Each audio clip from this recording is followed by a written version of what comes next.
और वक्फ कानून के विरोध में सुलगते मुर्शिदाबाद को देखकर राजनीति का उबाल खाना तो लाजमी था। पश्चिम बंगाल की ममता सरकार सबके निशाने पर आ गई है, खासकर बीजेपी के। बीजेपी मुर्शिदाबाद हिंसा को लेकर सरकार पर लगातार हमलावर है। बीजेपी नेताओं का कहना है कि सरकार अराजकता को रोकने में असमर्थ है, बंगाल से हिंदू पलायन करने पर मजबूर है।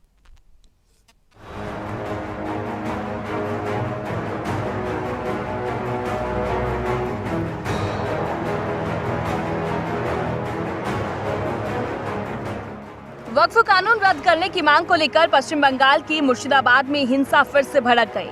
भीड़ ने बमबारी की और सरकारी वाहनों को आग के हवाले कर दिया। प्रदर्शनकारियों ने ट्रेनों पर भी हमला किया। प्रदेश में जब इतनी बड़ी घटना हो जाए तो सरकार पर सवाल उठना लाजमी है। पश्चिम बंगाल की ममता सरकार सबकी निशाने पर आ गई है, खासकर भाजपा के। भाजपा मुर्शिदाबाद हिंसा को लेकर सरकार पर हमलावर है। बंगाल भाजपा के अध्यक्ष सुकांत मजूमदार ने हिंसा को लेकर बंगाल की ममता बनर्जी सरकार पर तीखा हमला बोला है। भाजपा नेता ने कहा कि जो कुछ हो रहा है वो न केवल खतरनाक है बल्कि शर्मनाक है और अस्वीकार्य भी है। ममता बनर्जी को तुरंत इस्तीफा दे देना चाहिए। देखिए, पुलिस कुछ नहीं कर रही है, पुलिस चुपचाप बैठी रही है ममता बनर्जी के निर्देश से। और ममता बनर्जी बांग्लादेश बनाने की कोशिश यहाँ पे कर रही है, हिंदुओं को डराने के लिए कोशिश करे।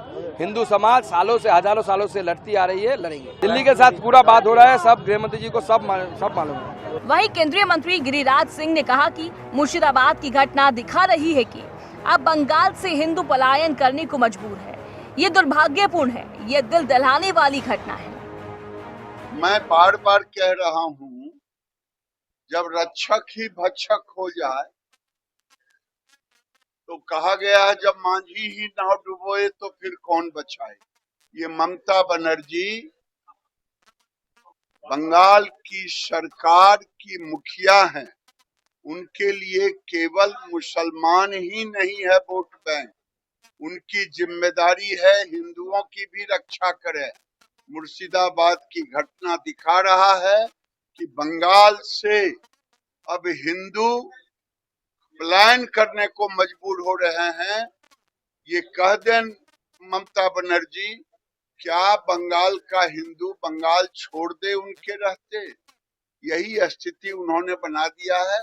ये दुर्भाग्यपूर्ण है। पूरे देश में ये घटना लोगों को दिल दहलाने वाली घटना है। इस बीच मुर्शिदाबाद हिंसा पर भाजपा सांसद प्रवीण खंडेलवाल ने कहा कि पश्चिम बंगाल सरकार अराजकता को रोकने में असमर्थ है या अनिच्छुक है।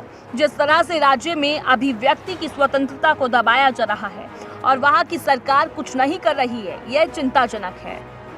क्या स्थिति है? अराजकता अपने चरम सीमा पर है और बंगाल सरकार इसको रोकने में पूरी तरीके से नाकामयाब है या रोकना नहीं चाहती है।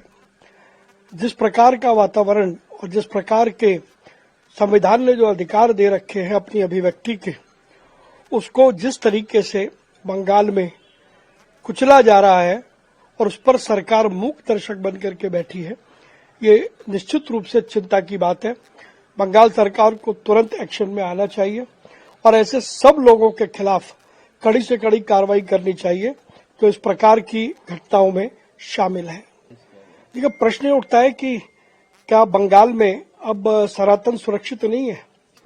और कहीं ना कहीं ये बड़ा सवाल खड़ा करता है बंगाल के मुख्यमंत्री ममता बनर्जी के ऊपर और उनकी सरकार के काम करने के तौर तरीकों पर। और कई बार तो ऐसा लगता है कि कहीं बंगाल सरकार मूक दर्शक बनकर के इस प्रकार की गतिविधियों को प्रोत्साहित तो नहीं कर रही है। मामला बहुत गंभीर है, बंगाल सरकार को तुरंत एक्शन में आना चाहिए। फिलहाल इस मामले में सरकार ने कार्रवाई के आदेश दिए हैं। स्थिति को संभालने के लिए बीएसएफ की तैनाती की गई है।